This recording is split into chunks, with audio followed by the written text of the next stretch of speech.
Hello, everybody. Welcome. Thank you. Thank you for joining me for this event. I am really having had a live show in a while, and I'm really happy to see you. A lot of familiar faces on Zoom. Thank you so much. And I want to particularly thank you for everyone participating in this survey. We had nearly 400 responses. Fantastic. And I wanted to, interestingly, the 5 questions, the top number, the 5 questions came up. And then the number 1 question, I actually had anticipated. I knew this was going to be the question, the interest, the focus, the interest for everyone. And of course, today we are going to spend a little time to dive in on this. So I want to make sure the first is by far, it was the posture, rotation, flexibility, and foot arch is the number 1 concern. And I think you're right. It is number 1 concern of all of us teachers, and also number 1 concern as far as ballet goes, right? Posture, absolutely. The first thing we're going to talk about is posturing. So then we just go by the line, going through it. We talk about the corrections. We talk about very, very interesting topics. So without without me talking any more about this kind of things, let's just go right to it. Okay, I don't want to run out of time in the end. So posturing, everybody. What are the main concerns about posturing? I can just point out a couple of things. One of the things is slouching over, right, on the ball. We see students like this. This posturing right here. Another thing is what? This arching lower back situation. This part right here. We see all the time because when we at a lower back arching create all kinds of problems from this moment on. Downward, what is it? Not being engaged with our rotators, correct? Heels back, sitting on the pinky toes instead of the first or second toe.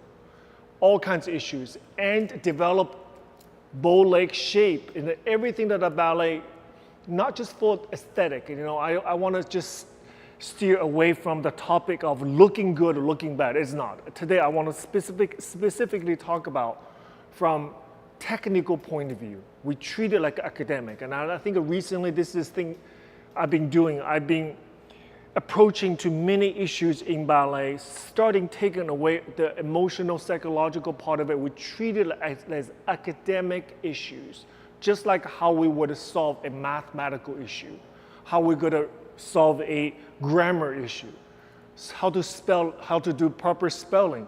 This kind of issue, this kind of mindset, I think also works in ballet. So first thing, I want to introduce everybody a fantastic way of solving these issues and creating a better posture is what? The floor. The floor. What is the floor? The earth. What do we have on earth? Gravity.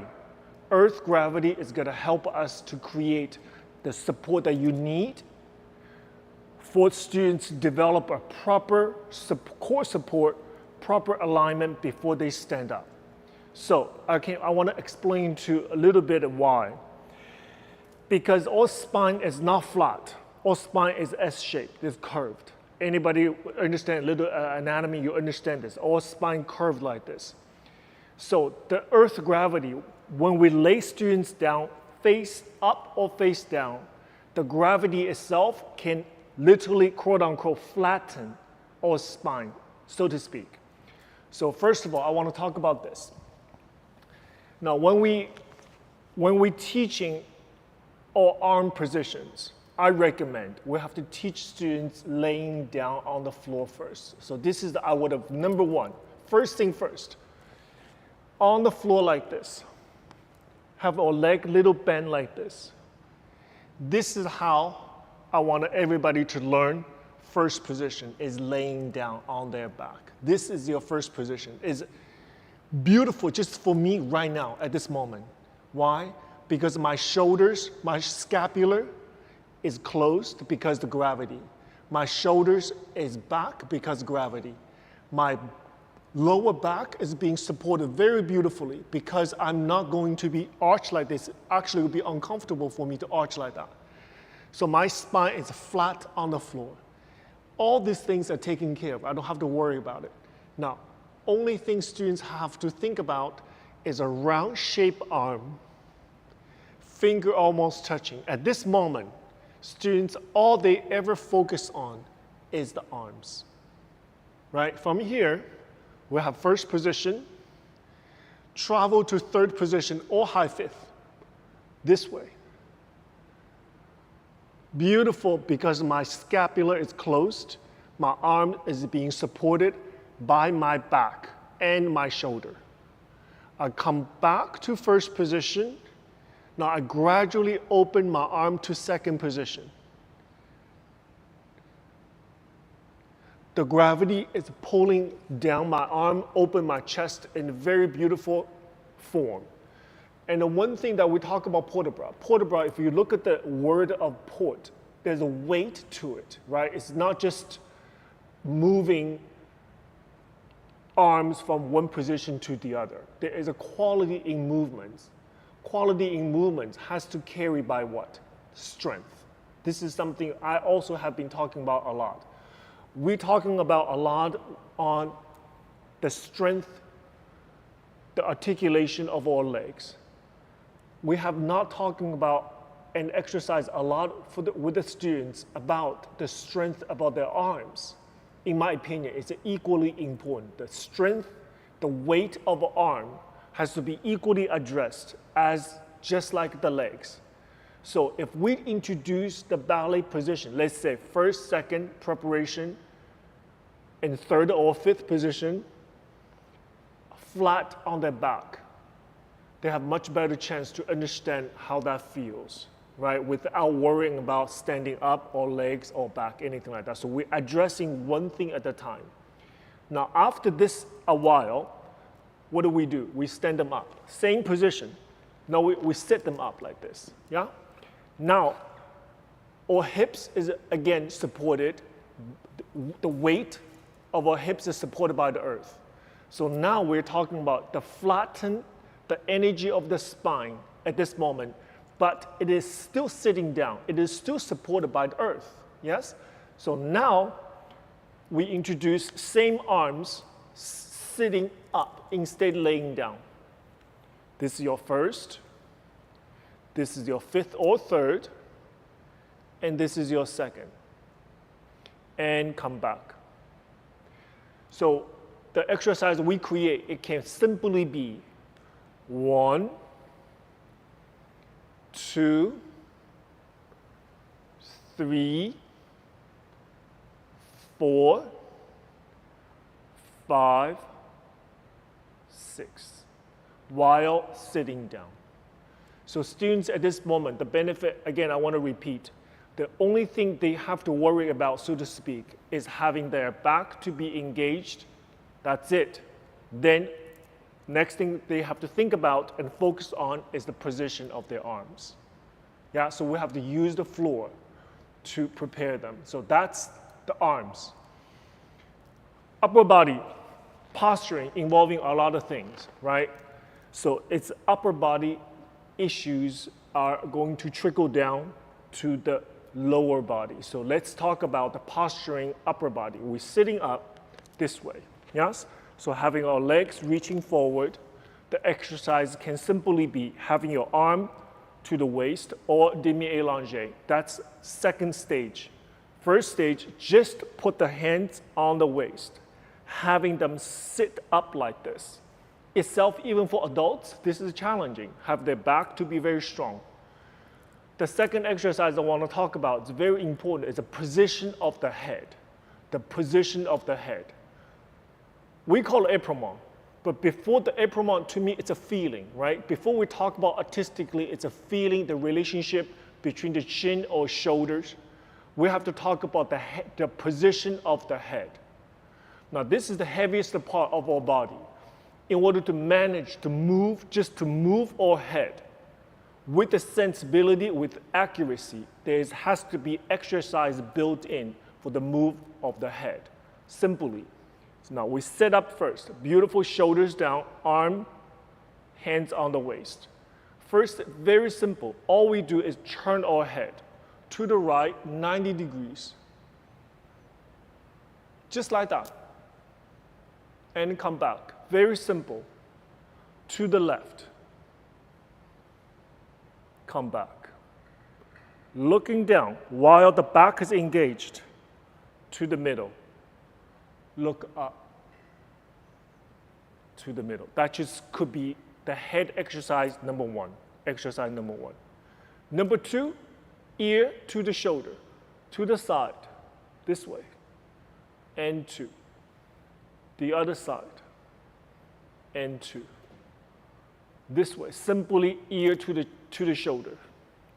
While the back is engaged sitting on the floor. Side and two. Third one diagonal. Look at the armpit. This way and up. Down and up. This way and up. That way and up. Third, it's a circle. You do one, side, back, side, down, and come back. The other way. One, side, back, side, down, come back. Then continue on. So this is teachers have the flexibility and the freedom to create the pace of this exercise, right? It depends how early. But this must be the introduction of the ballet technique, sitting down with the head. Then we can roll our head this way. Yeah, without stopping, just the head. Yes? Then coming down, after that, look at the body part. Coming down with what? Shoulder. Again, needs to be addressed. Simply lift up, all the way up, and pushing down. All the way up, and pushing down. Now this exercise can be demi-allongé, all the way up, and why I go up? So to create a sense of release when it comes down. Now right away, as you can see, what I'm doing right now, I'm already in the posture of standing up. I'm already, without leg absorb any pressure. This is already very strong upper body already. So this is going to be the muscle memory they must develop before they stand up. So continue on the shoulder exercise. Shoulders, you have to circle. I always talk about the students, shoulder forward and back, forward and back. The range of the motion of your shoulders. This way, forward and back. One shoulder, the other, forward and back, forward and back. Then back, forward. From the back, come forward. Back, come forward. Circle reverse. Yes, like this. Now, another way to do this is the fingertip on the shoulder, chest open, having your elbow to create a circle. Back, no fast, very slow. Back, could be just 4 times to the right. This is a beautiful exercise to opening your shoulder muscles. And left, back, forward, and forward. Now we do both shoulders at the same time. Both at the same time. Yes? And back, just like that. So this is, then we talk about our spine, right? Or upper back, which is the most important part of carrying literally the port de bras. To have anything expressive in ballet, we don't do much about our mid back or core area. There's like a concrete, you have to hold it together. But upper back, upper body, you talk about the expression, everything else. It needs to have a sense of flexibility, and it has to apply with articulation or upper body. So what is it? From here, look at my spine. Curl forward and arch back. That's the flexibility of our spine. Curl forward and arch back, like this. Curl forward and back and forward and back, like this. Yeah, so it's a simple exercise, but only effective if we do it with consistency. This has to happen consistently when they're a child, I'm talking about when it's the very first class of the students, yes? So now, we're talking about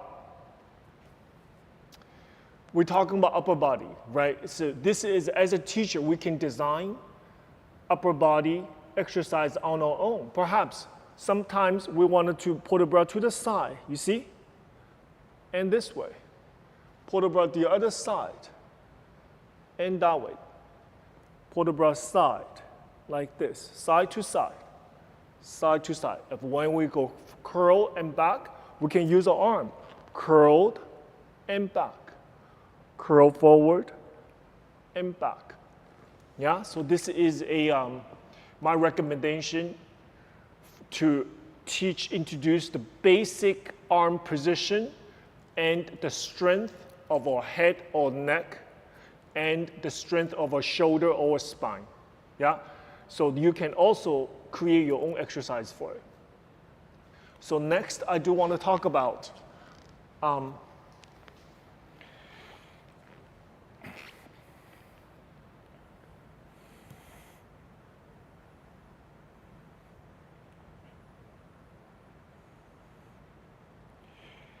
the important idea of flexibility and rotation. Yes, this is the one thing that we talk about a lot. But in theory, I do want to share my opinion on this. So it is beyond flexibility and rotation, in my opinion, for everything that we need to use in this subject. It is also strengthening, control, and don't forget agility. So oftentimes in my teaching, I experiencing students actually very flexible. They, on their floor, they can split forward and back and to the side. They're very flexible, very mobile. But when they stand up on the bar, they still turned in. They're unable to maintain the rotation on the bar. Or anything that ballet need, the type of rotation that we need, somehow they couldn't apply their rotation and flexibility to the actual use. And I see issues with that a lot. And actually students are very strong when they do the gymnastic type of exercises, but in ballet, they couldn't hold their rotation. So this is something I do want to talk about, introduce some of the exercise to solving that issue.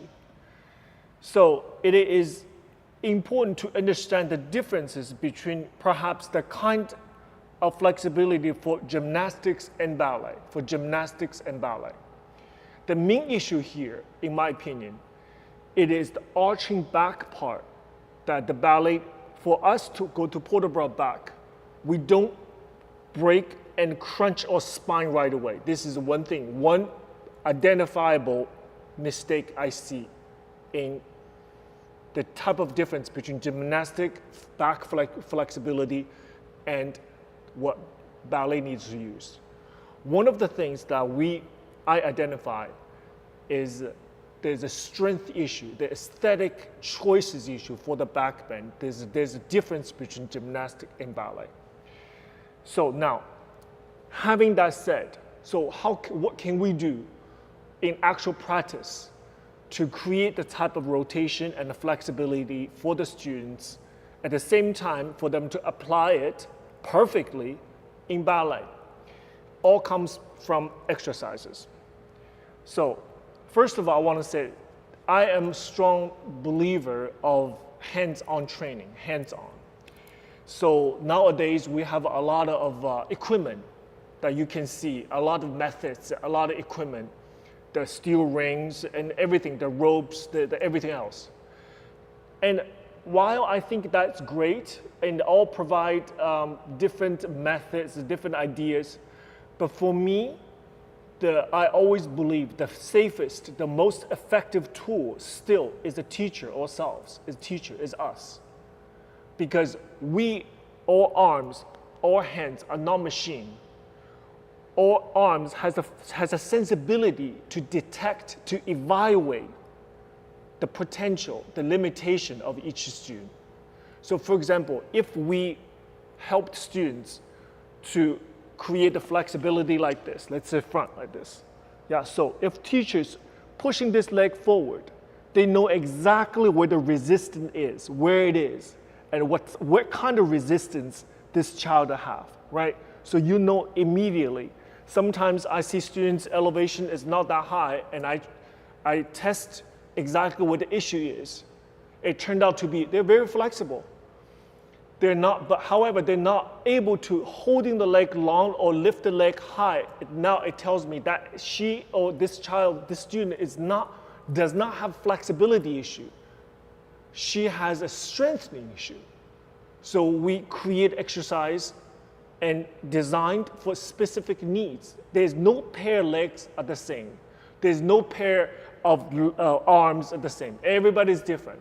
So we are the best tool to evaluate, to create assessment of every single child. And now we're going to talk about this later on. Yes, of course, there is a safety involved, and there is a compassion, there is a sensibility involved, how to helping students to create that type of flexibility they need. So having that said, the first I want to talk about, it is a crucial part of the training that needs to happen for a long period of time. And many important muscle memory to some important foundational steps needs to be developed on the floor before students can introduce on the bar. So we often talk about, as you can see at this moment, I'm talking about the floor bar. I'm talking about floor bar, right? So if we are talking about a plie, so which is, to me, it's a very complex movement. It's simple translation is to bend. But it's much more than that, as you know very well. Plie is not an art itself. It is it's a service, it's a tool for many, many things. It's a complex thing that it's important for us to do well. So the first thing we do what? I never stood up, do the plie on the bar first. I did this on the bar. I did this first, arm to the side. I had to flex my foot. I come up. Now watch, this is the raw rotation I have right here. That's it. That's what I have. At this moment, 8 o'clock, September 23rd, 2023. That's what I have today, right here, raw. Now, is this it? This is not it, right? So I apply pressure, I pushing down, and I can be more turned out if I get a little bit even more warmed, right? Now, right at this moment, what we have to do as a teacher, we have to put our hands on the knee. We have to apply gentle pressure, very gentle, while they're laying down.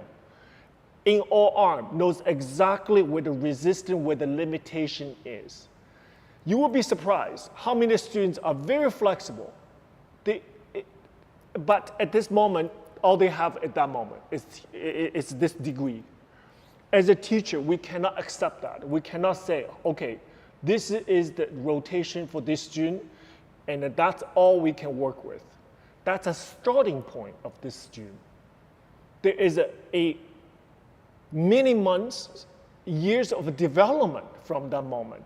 So the first, I think, in my opinion, what shouldn't happen is accept that rotation as is. Right? So that's a pre-training. This is before any training involved. So we have to understand there's training involved, and there is many days, weeks, months of consistent training, and you can see results. It's tremendous. Results can be true. However, if we just accept this is the rotation for that child, okay, here is the plie she's gonna do. She will never improve. And we're not doing our job as instructors, right? So ballet industry, I think we are starting, I'm always have been very blunt with this, and I think we are in a period of time, we are steering away from a proper training part of it, right? somehow, for example, for this movement, for a teacher, a very experienced teacher, very kind, very compassionate, very professional teacher, for this teacher to gently pressing the knee, the hip down to create a turnout, that posture itself somehow is not being socially accepted, and I think this is wrong. I have to say this again. This is our job, just like a gymnastic coach, just like a violin coach, just like a pianist. The coaching is doing the job to improve the career results. So please, this is one thing I want to say to all teachers. Don't be afraid to do your job. This is a part of a job to create results, to create improvement. More turn-down, more flexibility is absolutely a part of our job. But we have to do it professionally, safely, and with compassion and kindness, right? Having all that, then we can do our job properly. So here is what I also continue to talk about this. Everything lay on the floor to be introduced, even tendu, jeté, grand battement, développé forward, relevé long. Everything needs to be introduced on the floor. Here is a gist of it, what I wanted to talk to you about, even fondue. So this is the plié. So we do plié like this, then I stretch. Yes, this is just the plié, stretch. Or we can flex our foot and we stretch like this. Now watch, I'm not doing arching back, anything like that, because it will be very difficult actually for me to arch my back, right? So at this moment, I actually have probably the best, beautiful posturing right here. No posturing issues. My shoulders back, my head is supported by earth. So let's look at it again. You see? Perfect posture. I'm not hunched over. Actually, it would be very difficult for me to do it because the earth is helping me to do just that. And we can do tendu this way, you see? And we can flex our foot, articulate our foot, flex our foot, come back. Flex our foot, articulate, and come back. Développé. It's just like a fondue. Retirate forward. We can do 245 degrees. We're not arching back and doing anything like that. Coming back to first. Grand battement. Slow, like this. Full développé forward to the front. This is everything to the front. Everything to the side can be done like this to start. Again, earth gravity is helping us to do this, right? And when the strength is coming up a little bit more, develop it to the side. We can help them to put a weight on this supporting hip so we don't roll over and go to the side. Perfect. We don't have to do anything. The earth, the gravity is doing this for us right here. Yeah, to the side. To the back, most beneficial. 45 degrees, leg from 0 to 45 degrees. We're not supposed to shift our hip plates in any different alignment. 45 degrees. That's why 45 degrees is important. So what I do, I put my forehead on the back of my hands like this. And I simply lift our leg like this. As you can see, my hips are perfectly on the floor. The earth is supporting me to do just that. I'm not pulling back, shifting weight onto my heels because it will be more difficult to do that, right? So right now, after exercise like this, students are developing a muscle memory to do exactly what you want them to do. A fondue back at 45 degrees, right here. That's exactly what you want.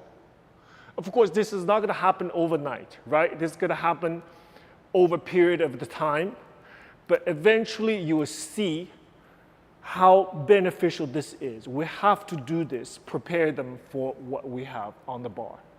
Flexibility, the same thing. Could be very simple. You know, I don't need a lot of exercises. Leg to the front can be turned in or turned out. Let's say turned in. Flex your foot. My arm, I don't like the type of exercises that it doesn't feel there is only one-dimensional benefit, which is only flexibility. I always want a multi-dimensional benefit. In this case, my arm's third position. I'm just going to move forward, keep my arm. At the same time, I'm training the flexibility of my hamstring, but at the same time, my arms is being engaged. I'm also in high fifth or third, forward, just like this. Yes? And you don't need a lot. At this moment, you can help them to come forward and come back. Rotation, right here. I go forward. This time, I'm flexibility within my hips, but also my strength of my spine. So it's always benefiting one or two things, right? This is a à la seconde like this. I have my foot always point or flex, both engaged, my legs engaged. Yeah, I'm to the side like this. My arms kept in ballet shape. So everything on the bar can help me to create what? Muscle memory, to create muscle memory. Yes? One forward, one back. And I want the back leg to be stretched like this. That's arabesque for me right here. Right? I don't need a lot of very exaggerated stretch. But when they come to the center, when they go to the bar, they don't have that connection between what they did in training flexibility and what ballet needs. So please be sensitive of that.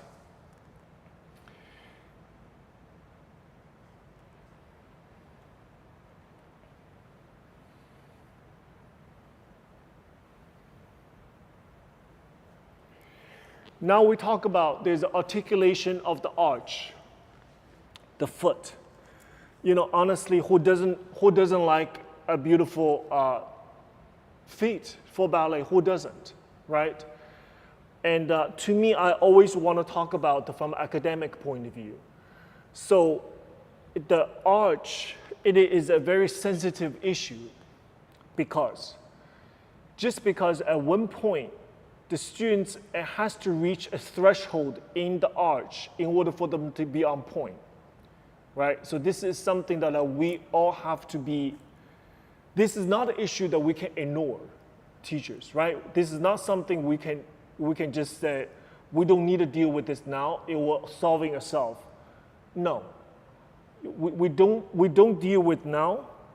At one point, sooner or later, it's going to come resurfacing because the technique won't develop from this moment on, right? So you know very well, when you encounter a pair of feet, you know very well, there is a standard, there is a threshold that students needs to be demonstrated, right? So I wanted to put this out there. If you encounter a pair of feet in front of you, this child is fantastic, intelligent, everything. But the feet itself, you can put the hands on and to see it. If there's just lack of, there's no flexibility in there whatsoever. This is a very difficult conversation you all have to have with the parents and the child itself. I'm talking about very extreme, very rare cases. I have said this. I have said this personally to students more than once, actually, because this is an honest conversation. Because if we don't talk about it at that moment, at one point, we will have to force you to talk about it because that student's technique won't develop from that moment on. Right? So just like everything else, to be a pianist, the fingers, it has to have a certain facility to accommodate the technique that what they need to do with the pair of hands. With us, it's no exception, exactly the same thing, okay?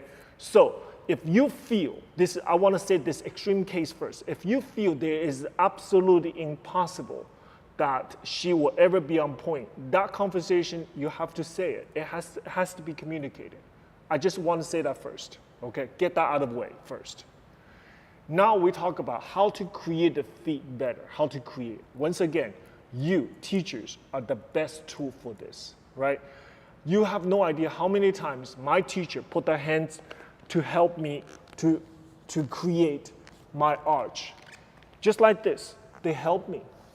to put the toes down. They help me to flex and to put it down and want me to resist, to put the hand right here, and they tell me to point the foot. I have to push very hard to push. My teacher did for me, one at a time. Spend 5 minutes on one child, 5 minutes down the line. And while he was working with the other person, I do this on my own. Flex, just like this. Flex the foot. So many exercises. So you are the best people to help them to create articulation and better arch. So I often do this. I often put one hand above the arch, the other hand on top of his or her metatarsal right here. I just gently like this, very gently. You don't need a lot of movement. It's not like down and up, down. It's not that kind of movement. It's apply the pressure very gently. Pressure and release. And pressure and release. And sooner or later, they're going to create. This can be improved. Yeah? The arch, the shape of foot, can be improved. But what you're doing, what's helping them the most is, of course, the changing, improving the shape of the foot. But more importantly, is create articulation. Now, you know very well, sometimes you see great dancer does not have really beautiful big arch, but they apply it. They use their feet. The footwork is particularly refined, very beautiful. It's like talking, it's like I have the vocabulary quality. It's beautiful, right? Then you see some dancers have the arch like this, but they don't use well. It's kind of like this. They don't articulate. It's not tight. It is not applied well. So therefore, it does not need a beautiful, huge arch in order to create articulation, in order to create that kind of movement quality. But we have to help them to train this. This is very important for this type of work to happen before they even teach them tendu on the bar. So here are the exercise for me. I often do this. Arm either on the waist or on the side. I flex my foot at once, flex. But I never do all together to start. I always do the arch first, then the toes. I flex at once. Arch first, then toes. Now, they're not going to understand this if the first time they do this. So therefore, what do? We have to help them. Flex the foot, then push down only the arch and have their toes to be up. This flexibility right here. This movement right here. They have to identify what that is. And then when you teach them tendu, it's beautiful. It's beautiful. It's like a dream. They know it already. Because why? Because this. Simply this. They needed to know what I'm just doing right now. They need to do what I'm doing right here.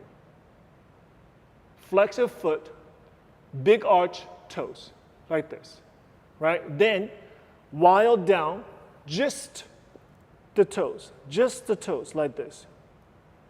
It's going to take a while for them to understand the articulation. But once they do, it's beautiful. Now afterwards, we do what? We flex, we alternate. We do like this, alternate, one at a time. You see, one at a time. That's all a part of it. Then I do a fan. I open, I flex like this, toes to the side, articulate, and turn in. Flex, open, and point, and come in. Then I just turn in this, turn out just the toes. This has to be an exercise they do every day before class, So you create your own composition. It only takes maybe 15 minutes, the floor, to addressing the posture, warm up the flexibility, and you know very well there's quite other few things to addressing the core as well. For example, like this. You come up like this, right? I do this called bicycle, like this. Now, this is absolutely beautiful because my back is supported by earth, my core is engaged, my head is supported by my arm. You know what I'm doing? I do develop base. Beautiful. I call it this bicycle. Then I do envelope. They do this every day. We do this every day, like this. Yeah? So, create your own, like a menu, I call it, right? It can change. So recently I have recorded 89 floor exercises, and I'm very happy with it. It took us a whole day. I demonstrated myself, and I was sore for like 3 days afterwards.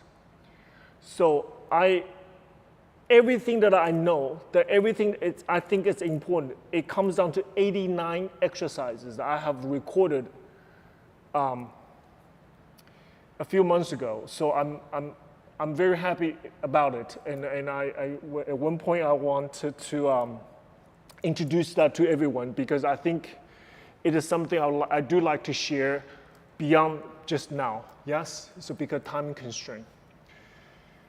So we talk about posture, flexibility, rotation, and in this case, you have to connect the word of control and agility, because only flexibility in ballet is not good enough. You know that very well. So control and agility, those things all has to be the objectives, the goal, and the floor is going to help us to do all this.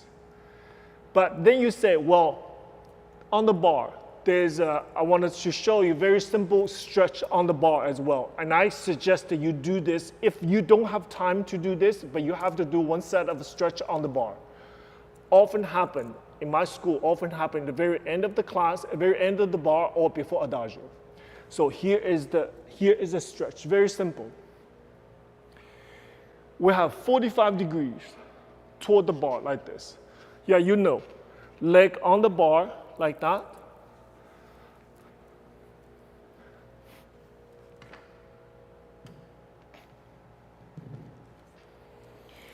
This leg, either point or flex.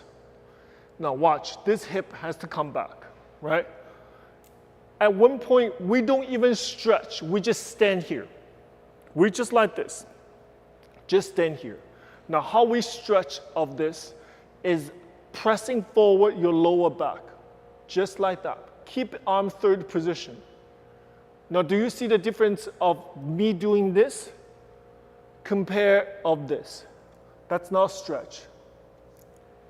You see like this. This hip back needs to be square like this. Yes? Now, from this forward, so it's not just a hamstring exercise. This is the strength of your back, strength of your third position, strength of your head, the whole thing. While the foot is being pointed, is being presented in the way that we want to see in ballet.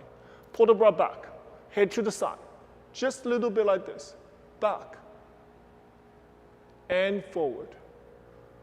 Of course, you're going to do further, but what we don't want to see is curl your back this way. This is what we don't want to see. I'd rather see you go forward just a little bit, instead of all the way down with the curl back. Now watch, ladies, important. I often see students do this. They jump in to very close to the bar. That's a mistake. So it's a 45 degrees. When you go to a la seconde, all you have to do is to open my left side. That's it. Open left side. So what that does, I'm going to go to that side. So after you go to the front, like this, right?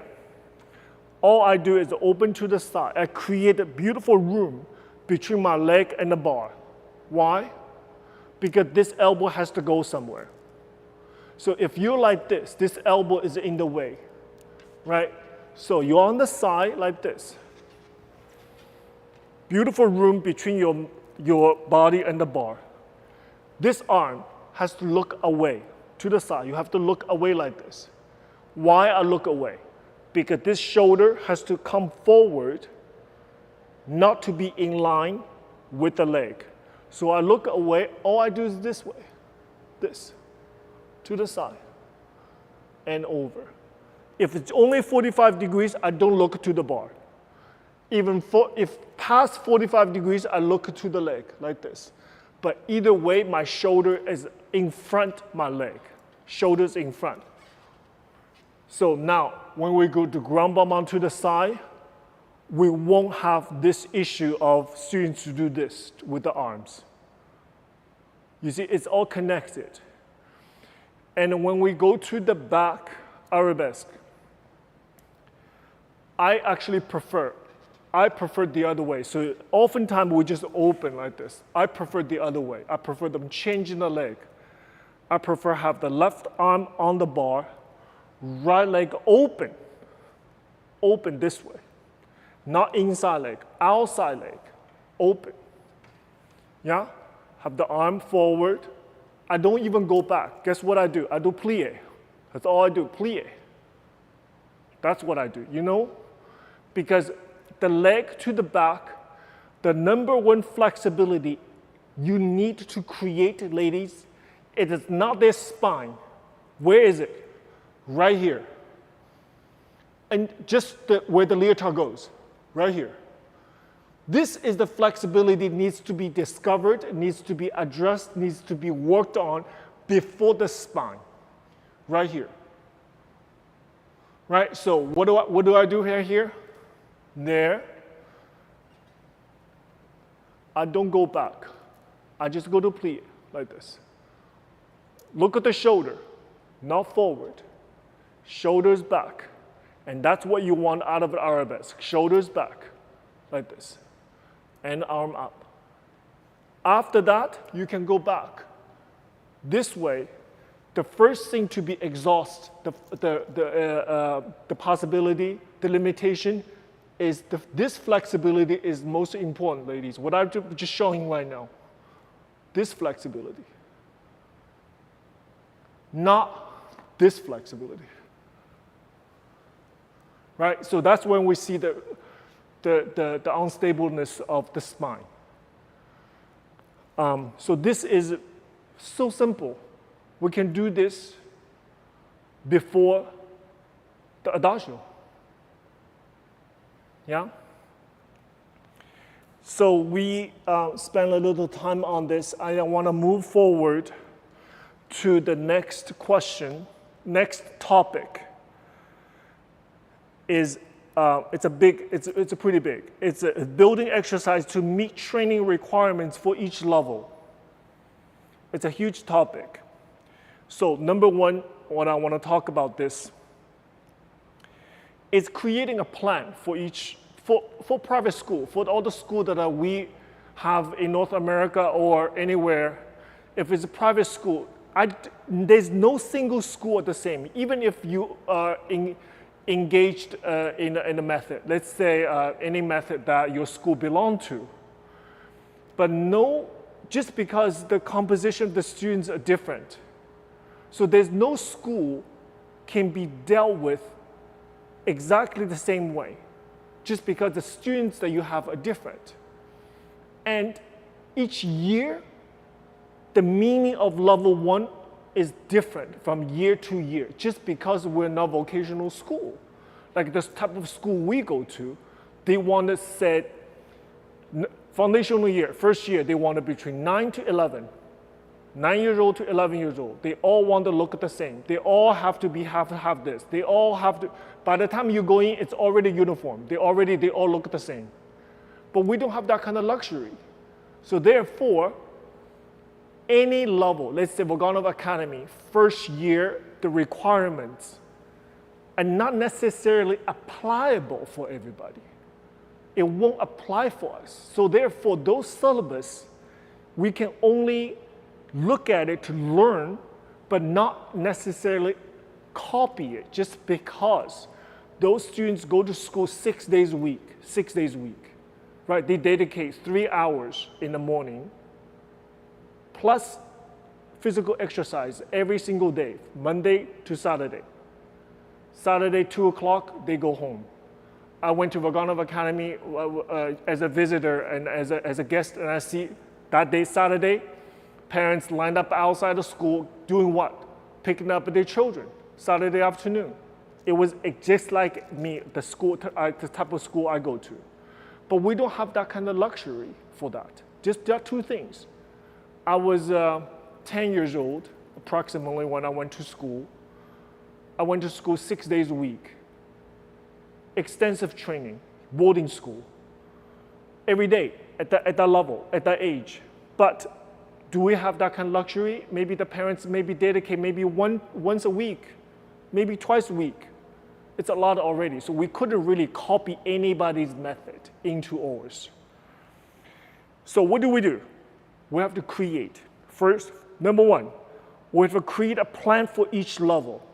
That plan can be different from year to year according to the students you have.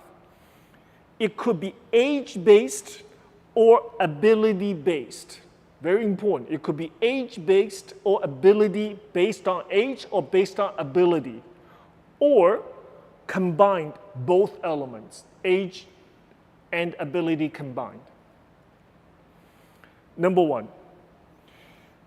Number two, exam is a structure. Exam is a very, very important element for any school. You have to create a system. You have to create a structure called exam.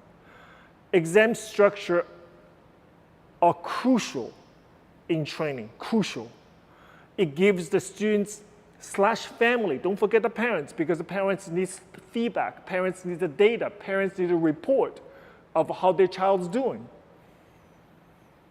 And at the school, and you need to know, you need to create assessments, you need to create data, you needed to be able to say to the students, you were here in March, you're here in June, here is the difference. You were there, now you're here. So for you to understand the progress as well. So for the students / family and the school on opportunity, is an opportunity for assessment and evaluation for everybody. Assessment and evaluation. It is important to outline in each level what must be accomplished in the final exam beforehand. You can't create a final exam in the end. It has to outline in its so-called syllabus. This is all things that we have to prepare for the syllabi, for the students, and this is the final exam material. The plan, the whole semester working toward that goal. So you understand here. So everything we need to outline, everything needs to be accomplished at year end for that particular level. That has to be absolutely transparency. Everything that needs to be examined, everything needs to be evaluated, it needs to be outlined in a syllabus. So the syllabus can be just one page long, but you do have to create it, right? Then what do? Having that done, then you create your weekly lesson plan or your monthly lesson plan to accomplish that. Right? That's the strategy. That's the order. So everything happens in that exam. It has to be studied, practiced, trained, coached, and then the exam material, and it has to be also studied and practiced. That's the everyday work.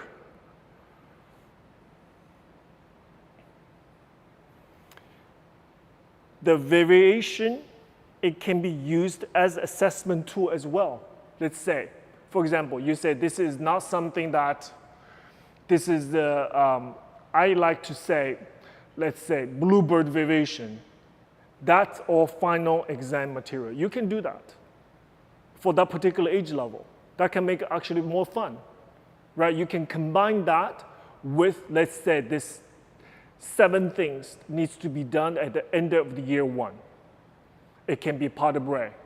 It can be rotation. It can be tendu in certain ways. It can be the posture. It can be anything. But it also, you can make creatively, you can say, here is the version of this bluebird variation, and that can be the final exam as well. So then you create your lesson plan whole year according to that. So what we have to avoid is having students to asking students to perform in final exam material they not properly practiced. So that, to me, is lose its value to create an exam. So we have to prepare them for the exam, yes? So once that goal is set, then outlining the training goal or projected accomplishments each month according to that.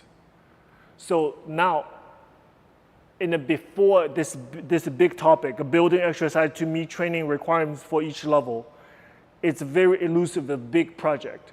However, if we work from the end, from the final, what you try to accomplish, from the back end coming back this way, it is not so monumental for us anymore. Because if we start the other way from the beginning, it seems that there's no end to it. Where's the end?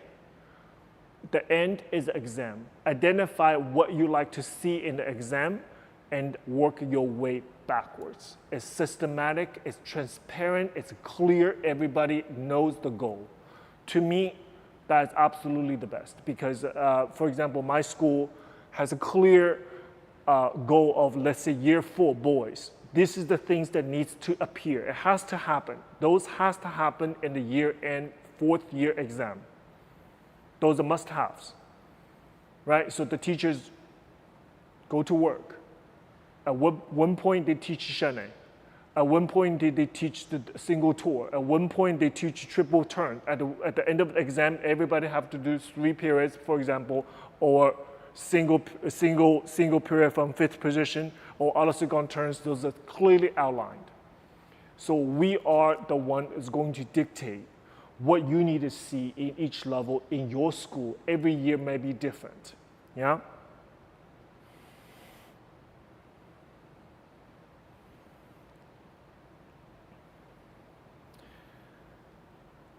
The third thing was a very high number, is also, interestingly, it's called how to create combinations that bring results.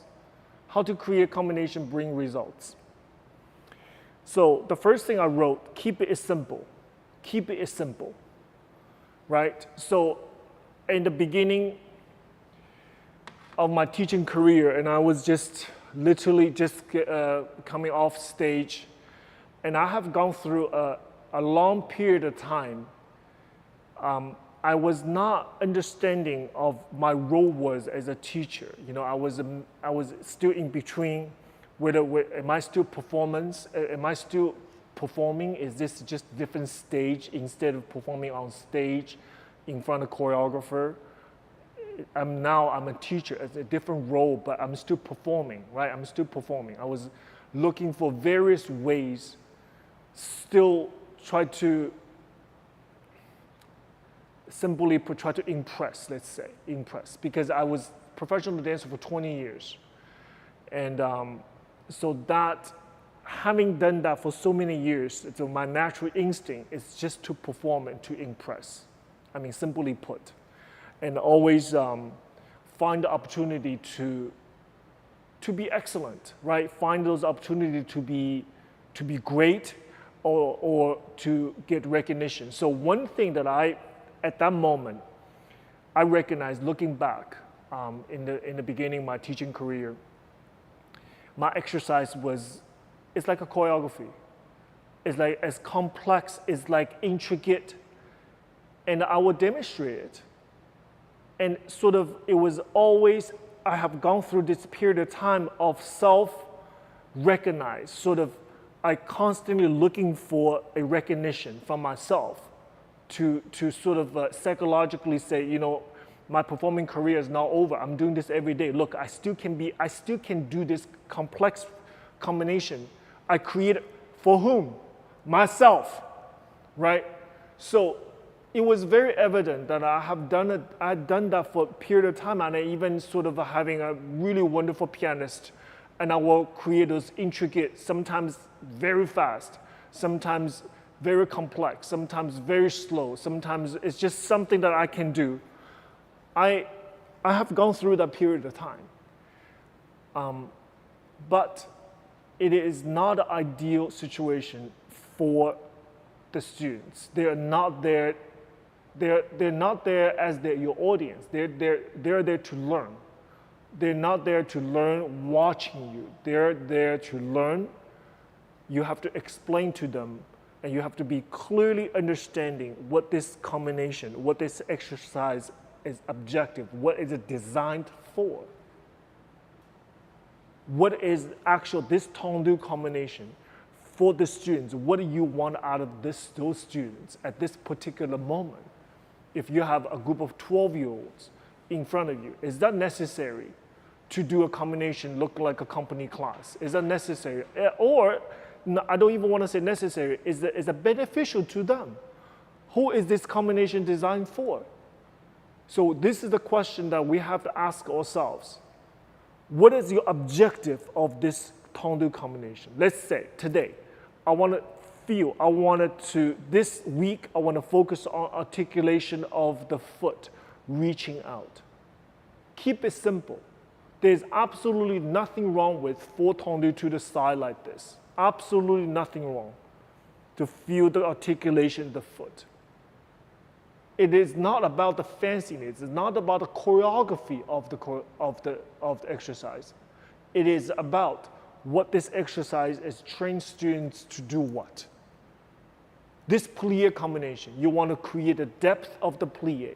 You feel this plie, that you want the students to truly feel the pressure of their thigh, the knee go over the toes.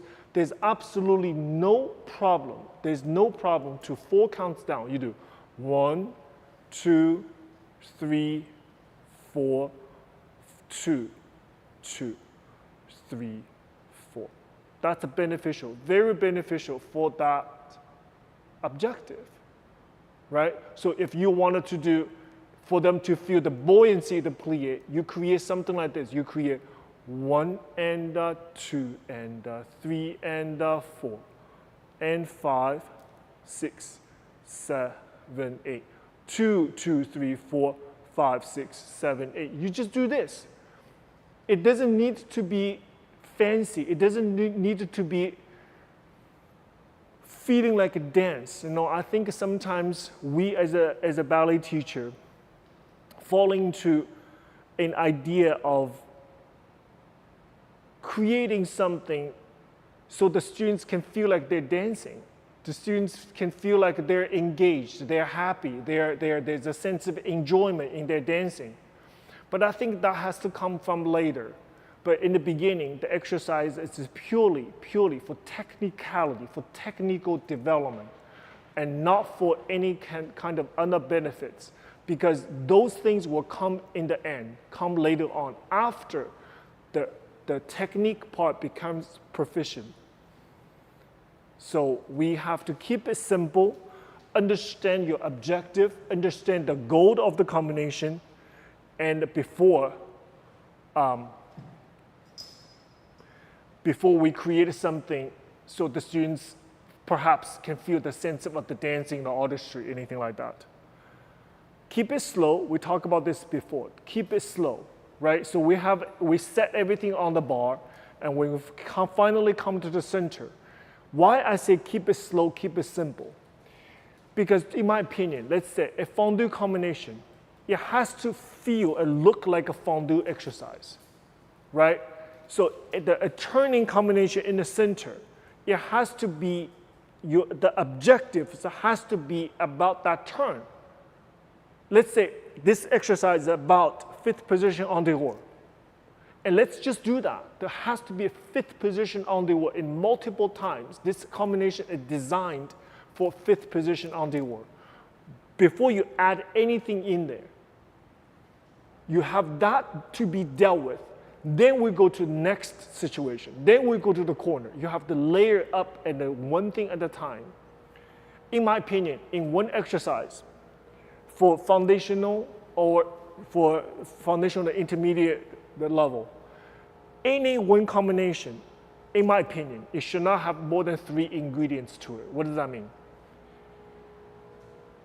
3 is a magic number. 3 is absolutely magic because it's odd number. In 3, there's objective, has to be 1. Tendu, that's a 1. That's a tendu. this combination is about tendu, fifth position. Perhaps second ingredient, you can add a coup de pied, then a plie, then another tendu. That's it. If there's a fourth ingredient here, it changed dynamic. So that's why they said that an exercise cannot have four ingredients for very, very important reasons. Because it creates a very different mindset in students' head.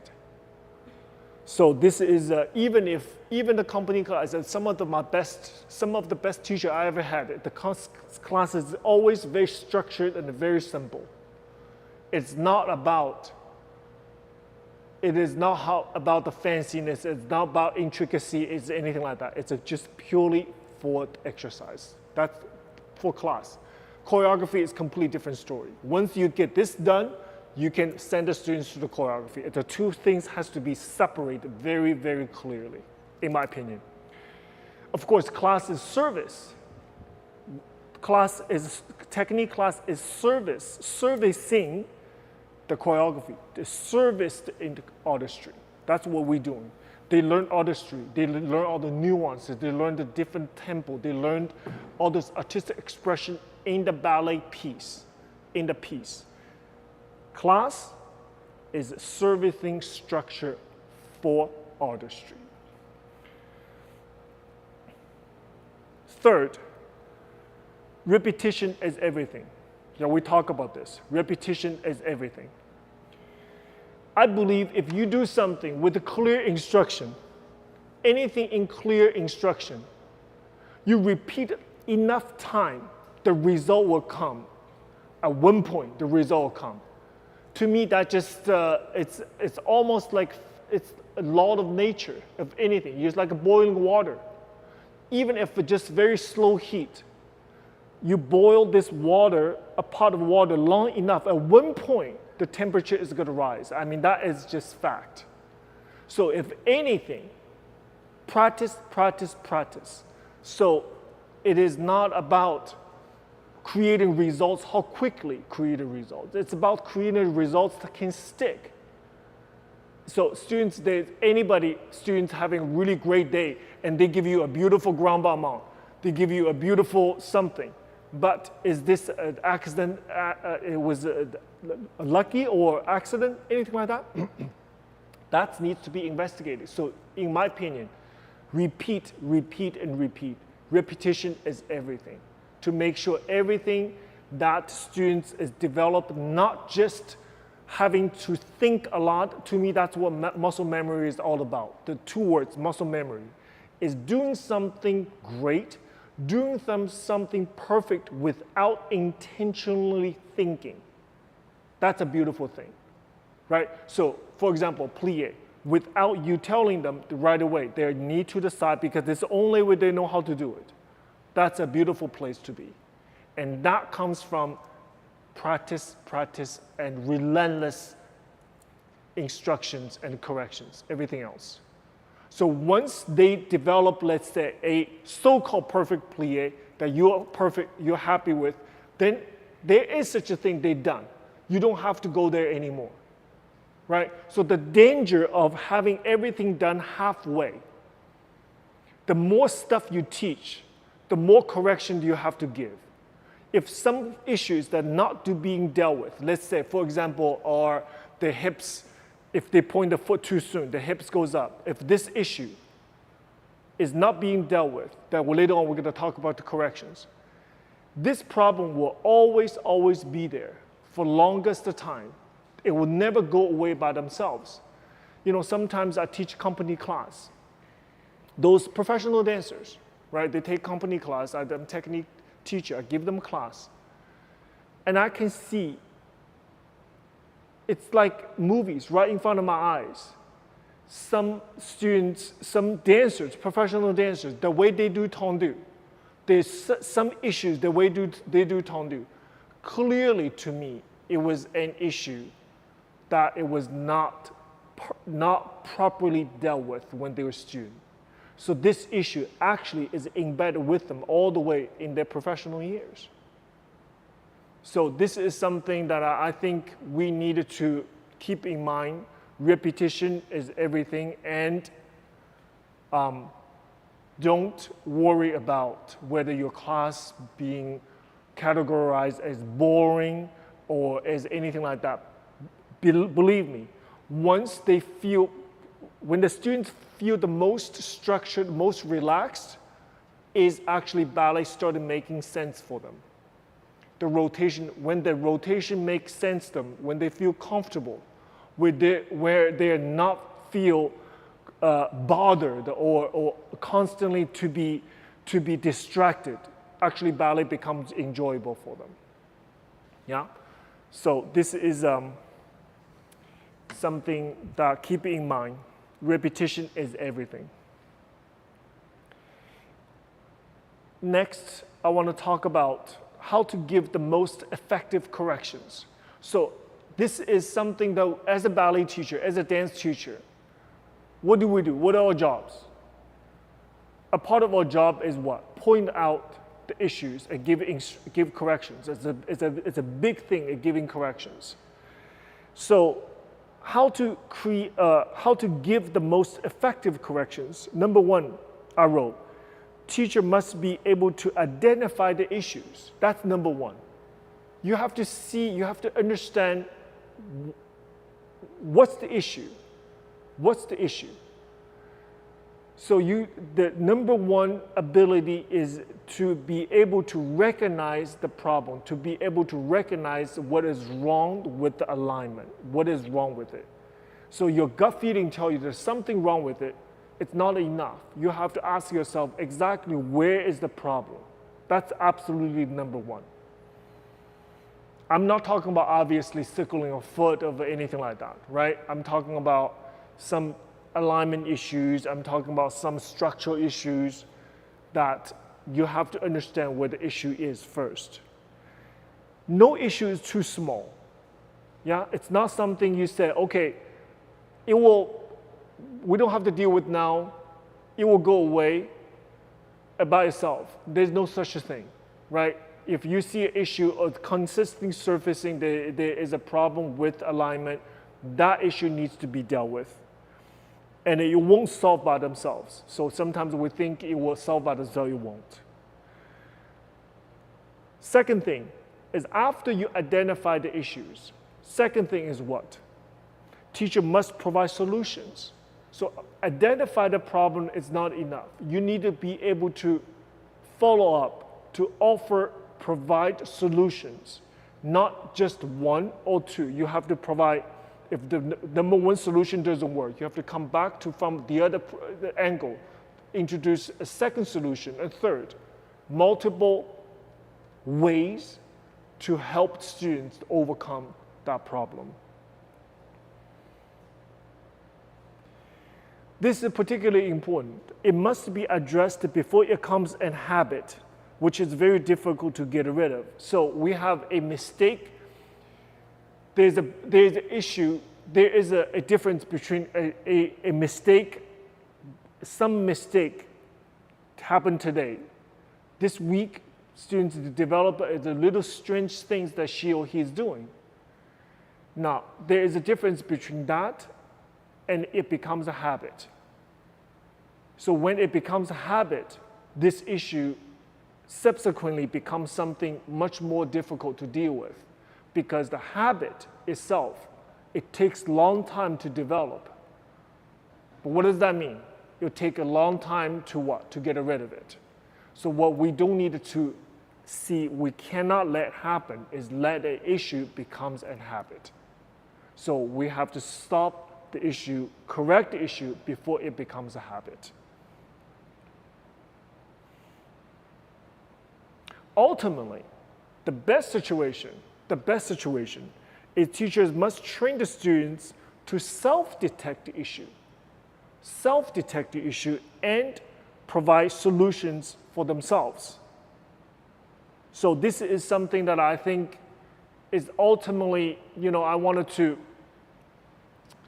tell a great educator, Madame Vaganova, great educator. One of the things that she often do in her class, taught most of, she didn't teach dancers, she didn't teach students to become dancers. The most of her students were teachers. She was training for educators. That's what she's doing. She's teaching the people become teachers. That's why you often hear these days so-and-so say, you know, my teacher was the pupil, my teacher was the Vaganova favorite student, because that was her job. Her job was teaching the method to the teachers, so teachers can teach the students. So one of the things that she often do is this. At the middle of the class, let's say, she will stop, suddenly stop. People in the middle of a combination, she'll stop. She'll ask a very elusive question. She'll ask the whole group, why I stopped, why? Now, a lot of teachers these days, they copy that method. They copy it, right? They clap their hand and say, stop, why stop? So it becomes a psychological thing, but it was not originated as a psychological thing. It's originated as a method and opportunity for the student to think, the self-diagnostic, the self-detect, give themselves a chance to see where might be issue at this very moment, and provide the time and opportunity for them to correct for themselves. So this is an interesting thing that we think, looking back, there is a very big reason why she did this, because she does not want the students always rely on their teachers to give them correction, because you know very well, I often tell my students, like, I cannot be there for you when you go out there, when you're on stage. I'm not there for you. So what the best tool we have to giving them is what? Is ability to self-detect the issue and correct themselves. So that is, to me, is a really ultimate teacher-student relationship.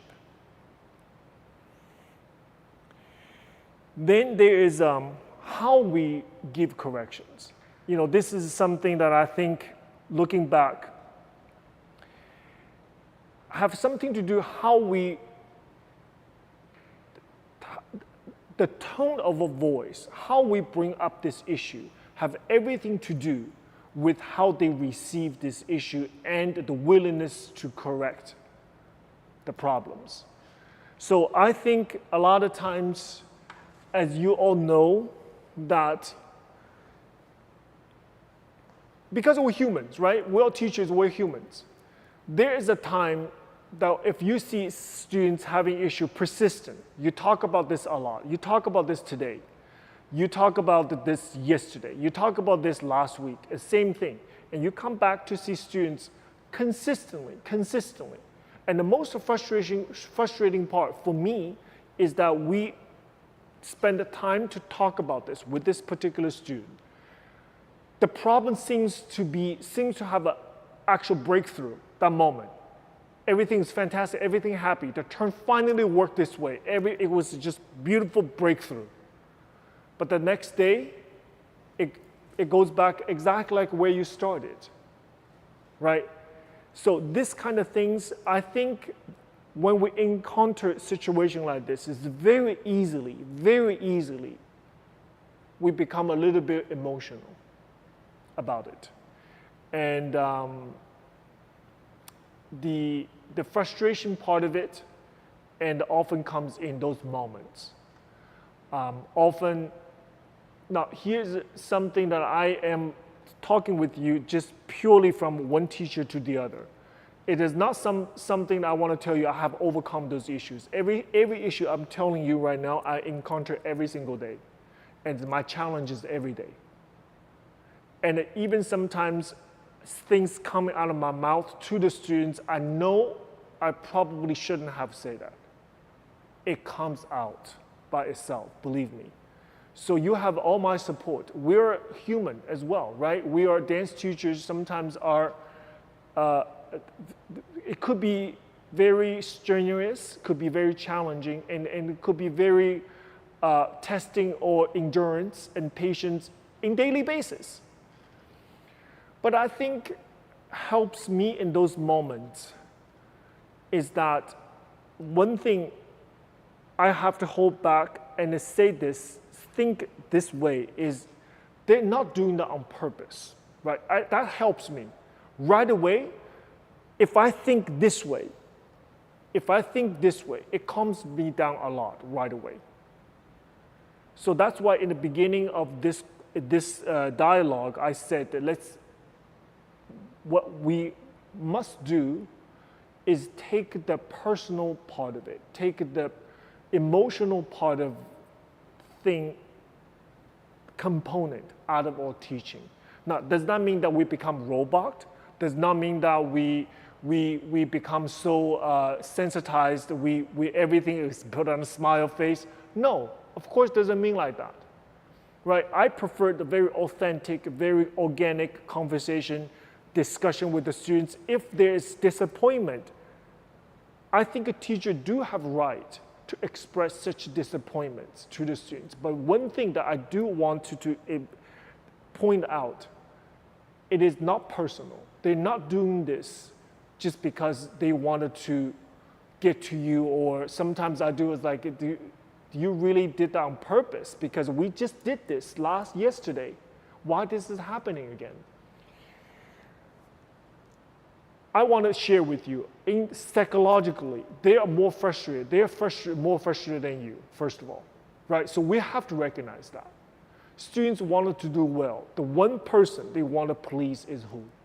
You, before themselves. So they want your recognition. They want your approval more than anything else. So knowing that, it is a very safe to say, students, this is not something they do personally. It's not something they personally, sometimes it might feel this way, but it's not true. It's not true, right? So there must be something in that structure for that turn. It's constantly the issues resurfacing. Now here are some ways that I feel that we can help. First is having a reminder. Before that happens, let's say turning, this shoulder has to come back quicker. For double turns, 1, 2, the shoulder. If the students leave the shoulder forward for the second turn, this slows down turn. For example, this correction. So the day before, the students, beautiful, the shoulder come back 1, 2 times and line perfectly. Very nice, speed, energy, perfect.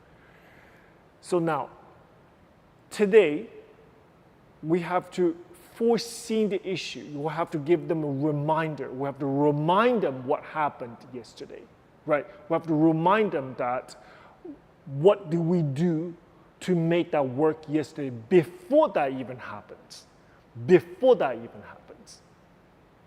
So my teacher actually, when later on, I had a female old lady, wonderful teacher in my 7th year boys class.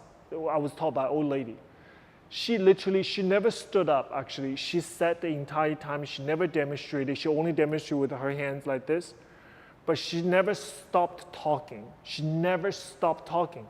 Everything she said out of her mouth was not a correction, was a reminder. Everything was a reminder. Everything was ahead of time. So the timing thing is very important. So instead of something happened, you're catching up, you say, don't do that. Something happened, you say, don't do that. Something happened, you say, don't do it. So all vocabulary, everything come out of mouth is a second later, is after it happened. I suggest bring the timing forward and change the content of all vocabulary. Instead of giving a correction, say, you did this, don't do this. You give a reminder. You say, do what, instead of say, don't do what. So this is something that I think it's, we talk, right? We talk. So let's say, instead of say, shoulders, don't lean forward. After they already made a mistake, that sentence itself is too late. It's worthless at that moment for her. So instead of before they turn, you say shoulders back. So that becomes instead of a reactive, you become proactive. So if we focus on things come out of our mouth, what we said, instead of give a correction, you give a reminder. That helps me a lot, actually. That helps me a lot because it's successful. They need that reminder. It's not sometimes they think themselves. They say, we're going to do this. I remember this myself. Not necessarily they forget. They remember. But if you reinforce this issue, they just give them the energy that they need. So it becomes a proactive teaching instead of active, reactive. To me, it's important. I found a very good results in my, just psychologically for me as a teacher. From beginning to the end, things I said, just the suggestions, give out instructions. Instead of point out what's wrong with it. Just having that change, it improved my own teaching. So this is something that I think I recommend everybody try it because we talk, we never stop talking, right? So just give that a try. It needs a decision. Something like this, it's not easy to change, but needs a decision change. So I'm going to be like that, basically. And then the results, it's actually very compelling for me, actually, very compelling. Now this is also going to say the ways to give corrections so students can retain them from class to class. So this is connect to what we just talked about. This is the fifth one. So how do we give corrections so the students can retain them from class to class? Right, that was the frustration that I just shared with you. That you thought this problem you can just put it back, tucked away, we're done from. It doesn't work like that, right? Sometimes it comes up the next day right in your face, as though you have never said everything you have said for 2 weeks, but it happens just like you never talked about it. First, teach correctly. Teach correctly from the very first place. Teach correctly. Learn it. Students can learn it correctly, teach it correctly, learn it correctly in the first place. Yeah, everything we talk about at this moment. For example, the alignment. Now we see students do this way. You see this, right? You the frustration, you see this. So in order for this to even present to you, you don't give a chance. Let that happen. Don't let it happen, right? We have all this process, procedures, ways to eliminate that issue from the very beginning. So their first muscle memory attendu is that they don't do this because it's not a part of it. It's not option. It's not option, right?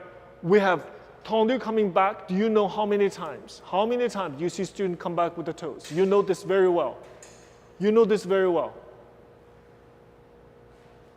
Don't let this happen from the very beginning. Literally, my teacher, their hands was on my foot. Literally, my first probably 150 tendus was done in the hands of him. He was doing this with me. Out and in, on the floor, on his knees. Bring out the toes, pushing down the heel. Literally, probably 150 times, the first 150 times. He was on his knees. He was doing this. What it creates is what? Is a muscle memory, a way of doing this. The correct way had a first chance. The correct way got there first. If you let this happen, ladies, if you let this happen for 50 times, it had a head start. Right? It's just mathematical. You would take 150 times a correct one to get rid of this. What about rond de jambe? That's another thing I always see this. What about this? What about this? Now you're gonna put your hand on that toes, put the other hand on the heel, pushing forward, toes back. They do this for 50 times. You don't ever have to worry about them doing this. I'd rather spend time and energy to do that 50 times correctly from the very beginning. I don't care, I'm on the knees, I'm doing this for them. I'm doing this. Because you don't ever have to see this. It's not gonna happen. Once this happened, that's it. You're gonna spend so much time because they actually get into muscle memory so fantastic. They feel so great. They feel so fantastic. That's their Runqiao now. Pliés, sauté. Plié, they do another plié like this. And they land, they do this. Don't let it happen. Eliminate from very beginning on the bar. 2 hands on the bar. Plié. Don't do anything. Jump plié. Do that for 2 weeks. I don't care how many weeks it takes for that to be perfect. Then we are done with that. You will never see this. You never see this. So teach it perfectly, correctly, whatever it takes, however it takes. This is one thing you must respect the Russian school. You must respect, because this is, if we talk about the strength of the training, is what I just talked about. They're not going to let that go. They're not going to let this go. They're not going to let this go. They're not going to let the problem take from the bar, come to the center. Never going to happen. So 1, 2, 3, 4, not 1, 4. You skip 2, 3. At one point, you're going to still have to come back to deal with 2, 3. So this is just mathematical. This is just science, law of nature. So take the time, introduce it perfectly, introduce it professionally with diligence. Don't introduce a step just because they happen of evasion. Don't do it. It's just not good. You know, don't teach a step just because they have to do an evasion. Don't do it, right? So the foundational, that's why the foundation is so important, that once we get this done, once we do the perfect plie, guess what? This is theirs. This is the best gift you can ever give to them. It's a perfect gift. It's a perfect plie, beautiful plie like this. That's the best gift you can give to them. But it's from what? It's not from pat in the back, say, oh, great. Relentless, absolutely relentless until that's done. Then you have to recognize and call out when there's an improvement from the corrections. So for every improvement you give, for every correction you give, every correction, you give out 10 corrections. But what about the students saying things they do well? You have to recognize that too, because it's just like training. When they do something correctly, when they do something beautiful, when they do something amazing, you have to let them know that. Otherwise, they never know what's wrong, what's right. So ballet teachers ourselves, actually, sometimes we have difficult time just to pay the compliment and say, that's right, that's great. Now stop for a second, think about what you just did, because that's what I want to see out of a period. You take the time, give them that 5 seconds, 10 seconds to realize what they did wrong. Oh, right, in order for that turn to happen.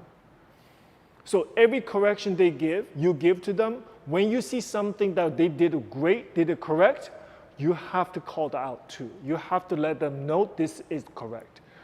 For what? For when they do something incorrect, they know that as well. So it's a beneficial, it's both like this.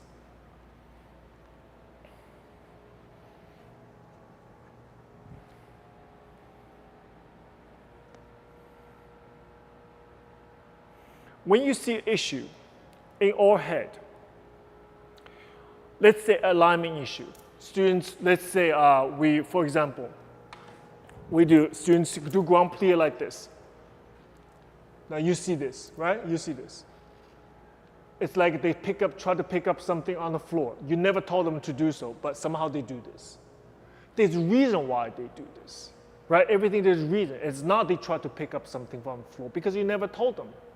In your head, you say, I never told you to do so, why do you do this? Now, at this moment, there's a array of issues. The arm dropping too low, hips goes back, shoulder hunched forward, lose their spine. I can see 5 things out of this.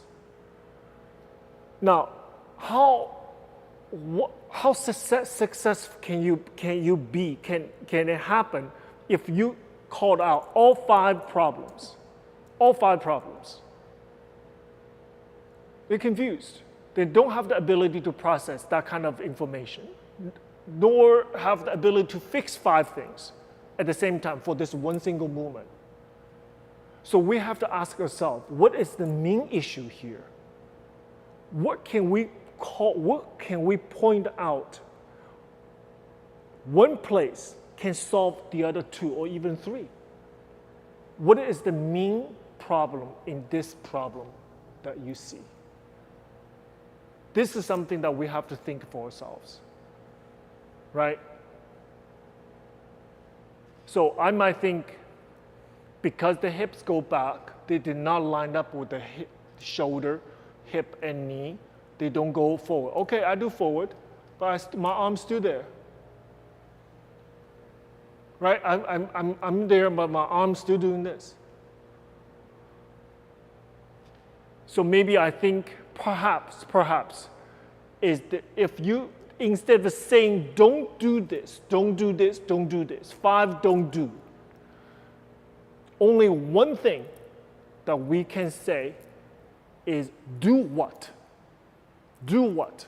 Instead of say 5 don't do, say 1 don't do. Say 1, what needs to be done? So in this case, probably I think maybe I'll ask students to keep their shoulder blades closed. Maybe you have to put your hand on their shoulder blades when they do the grand plie. So if their shoulder blades continues closed this way, it's enabling them to do this. Right? Maybe, perhaps, I like to try. I think that could be one solution. Just tell students to do something to solving a array of issues. If my shoulder blades are closed, if I'm doing grand plie like this, very unlikely if I do this, because the main problem of losing the strength engagement of my upper back causing this. Once it tilts forward just a little bit, the gravity takes over my shoulder, my arm, that pulling me down even further. So if I allowed my shoulder to be rolled back, shoulder blades to be closed, and this problem is solving by itself. Rest of it, it can improve. So we have to analyze what is the main issue and what is the secondary issues. Yes? So this is easy for us to understand. Sometimes we rolling around about those other issues, but ignore the main problem.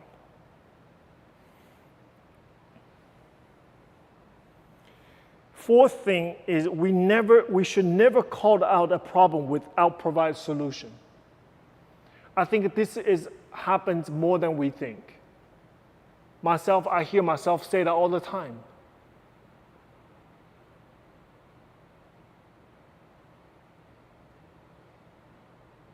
You describe a wrong, you describe an issue, but there's no follow-up.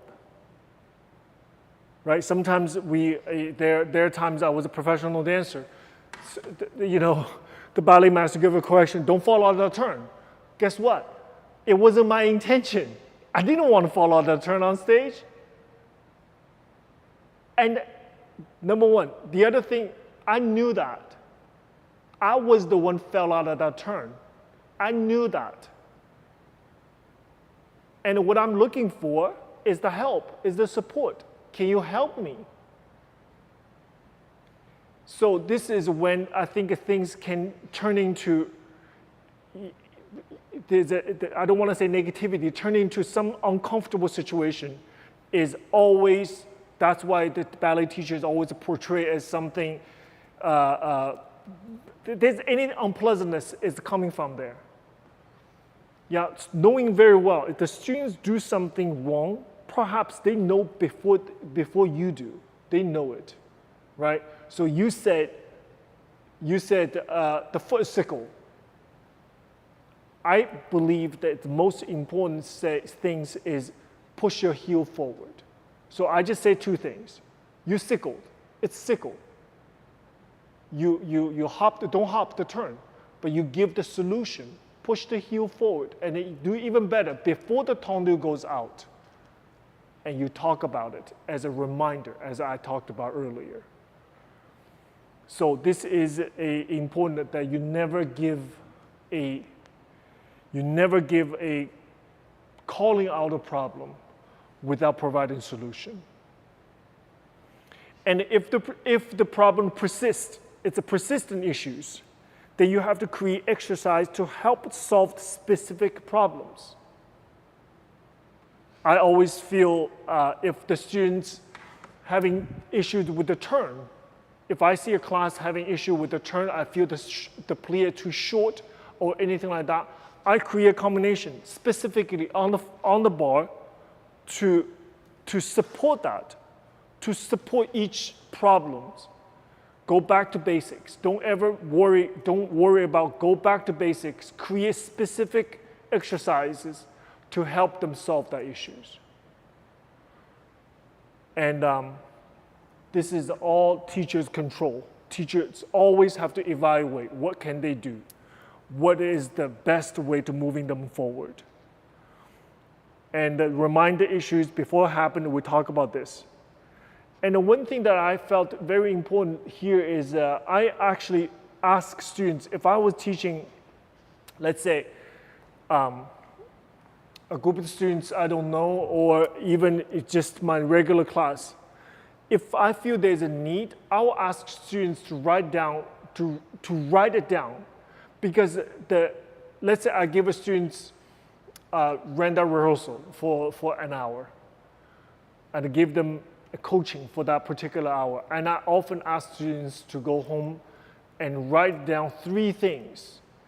You have to create something very specific, to write down three things that was the most memorable to you, three things that it worked for you, three things that you did really well, that something that I said, the teacher said, it meant a lot to you, three things. Perhaps something that teacher said about the turn, about the jump, it worked out really well. In the process of writing down, it is not something that it's a journal you can look at back later on. Yes, that's beneficial too. But the process of writing, I actually write a lot of things down. But the process, the speed of writing, it cements better, helps to cement the instructions, in my opinion. So having them write it down, they say three things they did well, and the three things they think needs to improve. Something very specific. So I call the homework, and I think this kind of homework still, this is all a part of treating the dance training like an academic training process. So write it down and have something to reflect on, perhaps same subject. We starting working on the subject, perhaps now, and write it down. How do you feel about it? What is the challenges? What are the exercises that I am starting to do? Then write the same paper 3 weeks later to see if there's any improvement, to see what else that needs to work on. Those, I believe, it helps us there's a continuity, there's a continuation in your teaching in terms of retaining the corrections. Now remember, it is not something that they purposefully try to forget. It is simply there's reason, there's a physical and mental reason why that particular correction won't stay. And it is also, perhaps, there's some cases they reject because they might even questioning your suggestions because they feel comfortable with the way they approach things. They feel more comfortable, but in your eye is wrong, right? In the ballet's eye, wrong, but they feel very coordinated. They feel very comfortable because the retirate instead of up and it's here low. But they turn more. They feel like I'm turning really nicely. But in your opinion, it needs to be high, right? Something maybe they're rejecting. There is a reason why. So it is important to help students to identify those issues, create exercises, help them overcome those obstacles. It's a daily struggle, I have to say, for all of us. It's a daily struggle, but correction is one of the most important elements in ballet training, in dance training. It has to be individualized, it has to be instant, and it has multiple ways to create the type of corrections, the vocabulary, the way you deliver them, and the feedback, the reflections, the improvements, all the stuff, it needs to be analyzed. And I also, nowadays, the technology that we have, you have to create a data for yourself, for them to recognize. So I'm a lecturer in a Towson University. Every freshman come in the first year, they actually spend how many hours in the morning? 3-4 hours with the Johns Hopkins, the physical therapy. Technician comes, create extensive data in terms of their endurance, the strength, rotation, flexibility. There's array, there's like 15 tables in the studio they go through. Those data are entered in their personal file. Then they get to test that again, sometimes down the line, to see where it needs to work, where it's actually getting worse, where it's improving. So data is very important for our work. Of course, we don't need it to do that extensive. We don't. But in order for the students to feel the improvement, in order for them to feel there is a progress, for you to feel there's a progress, I strongly believe that it created a data, not necessarily writing down pictures. For rotation, if my rotation is here, March 1st, let's take a look again where that is in May 1st. Right, that's right away convincing. That's the most convincing things you can do for them. And a tendu combination, right? We do the same combination in March to see what it looks like. Where the rotation, where's the turnout, where's the posture. To see May 1st, we do the same combination to see if there is an improvement. To me, that itself, it can be very, very convincing and beneficial, more than you say you improved. This is great, you've been doing really well. No, those words are elusive. The best is data, the videos, and what? Exams. So it's, those things are,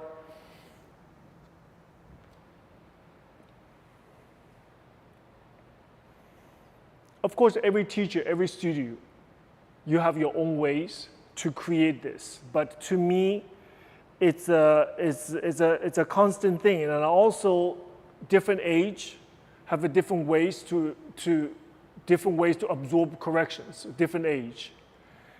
So this is, I hope every teacher can develop their own teaching style. Yes, but however, the most important thing is develop an effective teaching style. Effective. Whatever that you do that needs to create results. This is important to me, I think, as a teacher, to see, you don't need to see daily improvements. But even if I teach, like say, adult students, I'm not, if you are going there, teach students as just one of the facilitator, right? Just to facilitate, there just to help them along. I don't think a ballet can serve them in a comprehensive way. We have to push them in ways that is healthy. We have to push them ways that is safe, is with empathy and compassion. But your end goal, please, in my opinion, is creating meaningful, long-lasting results. It doesn't matter this student is going to be a professional dancer or not, but the journey itself, when she is with you for this period of time, that period of time has to have a meaningful and impactful experience. It needs to have that kind of experience in their time. So I think we are, if that's the end result, and I think we're doing something great. So that's just how I feel about it. And well, look at the time. We have about 8 minutes left, but I do want to give everybody a chance. Maybe we can take a question, anything, a question. Do we have a question?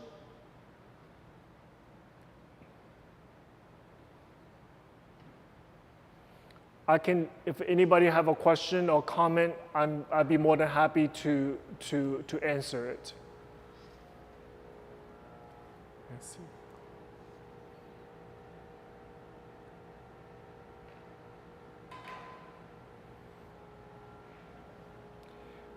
Mr. Josh, can I see the whole thing? Can I see the whole comment?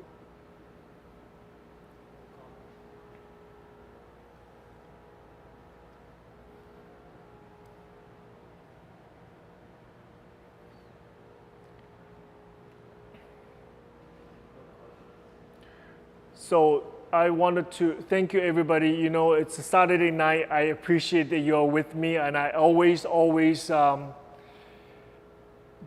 grateful for your support. And this is something maybe in the future or near future, I wanted to establish is a community where we teachers can, a place we can share our thoughts and share our frustration, a safe place we can be ourselves. And I think we do need that kind of community. And I am, a lot of times, I'm in need a place where I can express myself. Maybe I can talk to somebody just to be able to feel there is other teachers out there just like me. You know, I think it is, I wanted to start in very, very near future to start a community like that. And we can share or something great we can share with each other as well. Something you discovered, something worked for you really well. And there's some ideas. And I think there's everything out there. There's something lacking just for dance teachers. And I think this is, I would like to, in the near future, to create something like this. And I hope everybody can join and where we can share or experience together. And also, I wanted to share with you that almost in the past year, we've been working on something very special. And I feel out of everything that I have experienced, everybody that I have talked with, I've been holding teacher training course for a while now. We have, my first teacher training course was for three weekends. Every 2 weeks, had a 3 consecutive time every 2 weeks. There was a 3 hours per session. This was my very first teacher training course. Then I had a 1-day craziness. I talked for nearly 9 hours nonstop. From, I think maybe one of you were there. I mean, I'm sorry to bore with it. I jammed everything in 1 day. I started like at 9 in the morning. I lost my voice at the end of the day. It was nuts. It was 8.5 hours. I didn't stop talking for 8.5 hours. Crazy. I ate a huge sandwich for half an hour and then come back and start another 4.5 hours. It was not the best, very ideal, because I don't think people had And I saw there's teachers overseas and they pulled all-nighter. I mean, they were like all night, they were up all night. I saw sun came up at one of the teachers' windows. It was a bit of too much, but I had that kind of teacher training. Then I had a weekly teacher training, I have everything. And I gathered everything, all the information I gathered from just talking to all the teachers. And most recently, I had a teacher training course in Indonesia. I had 70 teachers, a 4 hours course, 2 days.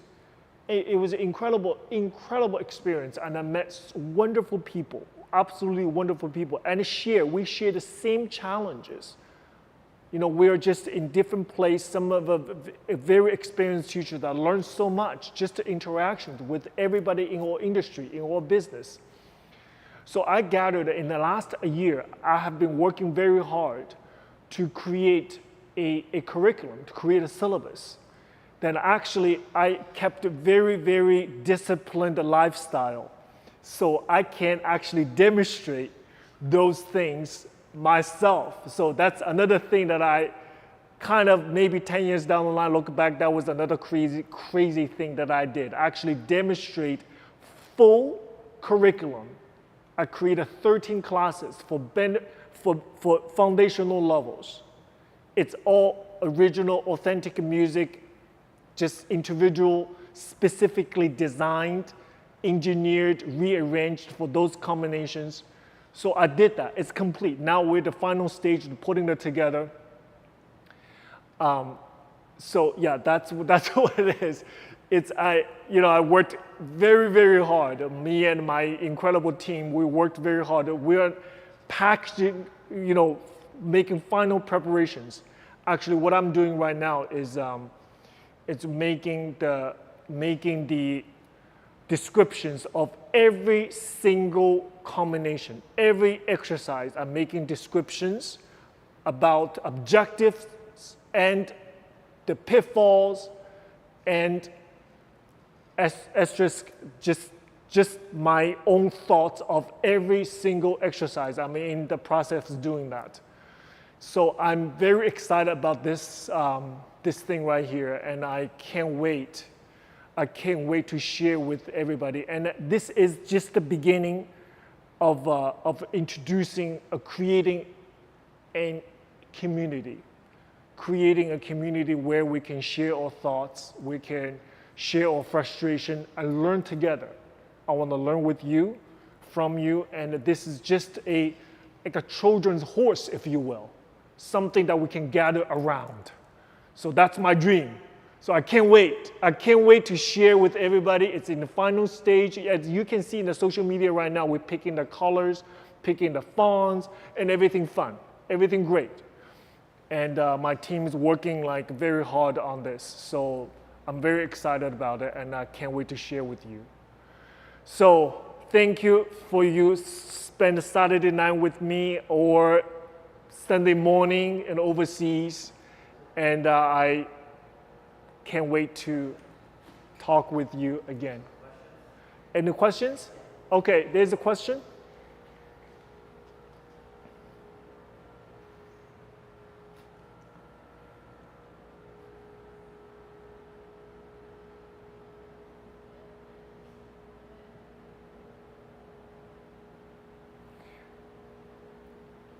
Yeah, there's a question. Go back a little bit. Okay. I teach adult beginner. I do teach too. How do you deal with the very limited turnout with us? This hip flexor situation, adult students, I actually started my teaching career working with adult students. And the stress with the hip, with the limited rotation, I do want to say when you teach adult students a little bit different compared to, let's say, I introduce turnout to a 9-year-old, just because the body is different, just because the body, perhaps there is a previous either injury or limitation, everything like that. So adult students, we do have to respect the body in a very different ways, but in general, there are always room to improve. There are always ways to improve, and there are always ways that we can help them to improve. So the hips situation, again, we have to evaluate where the exactly limitation is. Just like the evaluation, the assessment period, it's exactly the same. We do have to understand where the hurts, where the pain come from, and we have to go from there. And in my opinion, the adults is very different. If you let adults to be at the 6 positions and you let them rotate, toes out, use their own strength, wherever lands here, again, that's the base to work with. Now, from that moment on, our first objective, it is not push them turn out like how we would push for students. The first objective is what can they do maximum, based on the rotation they have. You see, to understand the differences. So for the little children, if they starting here, that's their starting point to push the rotation. Eventually, very quickly, they become like this, very quickly, for 9-year-olds. Just because their body hasn't formed, there's a lot of room, possibility for us to work on, everything we talk about up until this moment. For adults, objectives a little different. If this is the limitation, due to their various experience with their body, this is the first exploration. It is not how far you can push that heel forward. The first exploration is how much can ballet benefit them based on this turned out. So that needs to be first thing to address. So our goal, it is not push the 1st or 5th position to the best form, shape, or form. It is how much can they get out of it from classical ballet exercises, training, with the ability to have. Yeah, we have to be very safe. This is very important. So second question, how do we first teach kids to turn on their core as in a very beginning class? Will you start with bicycle? On their core, so the core exercise, you know, quite to be honest, there's a lot of exercises we have right now for our core. Right? So we have Pilates, we have everything else. So you're talking about if the young child like this, the first thing actually is what I was talking about to strengthening is just have them set up like this, set up like this, holding their arms. This itself is already exercise for their core, already, right here.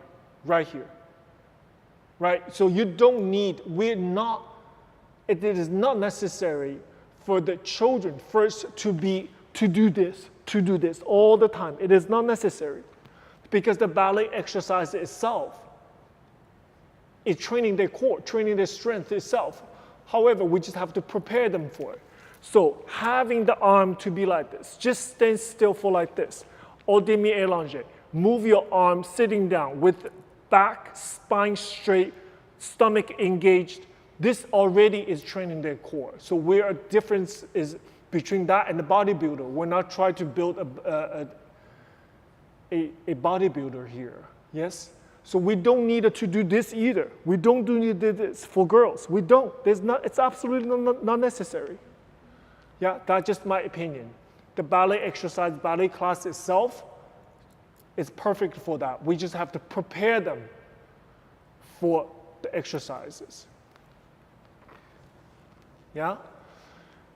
Okay, you guys, thank you so much. Thank you. And please connect with us and sign up or give us your email. We have a weekly newsletters and we communicate. And once we have a news about this beautiful project we have, it's called the Art of Ballet Instruction, AOBI. I thought about this a lot because I do think it's an art form itself. We teachers, we're artists itself. What are we creating? What are we creating? We're creating a next generation. We're creating a beautiful mind, beautiful body, beautiful technique. That's what we're creating. So what we are, we're not just the teachers. We're artists ourselves. So it's the art of ballet instruction. So this is what the big project we've been working on. Thank you. Share with you later. Thank you so much. See you next time. Bye-bye. Thank you. See you. Thank you.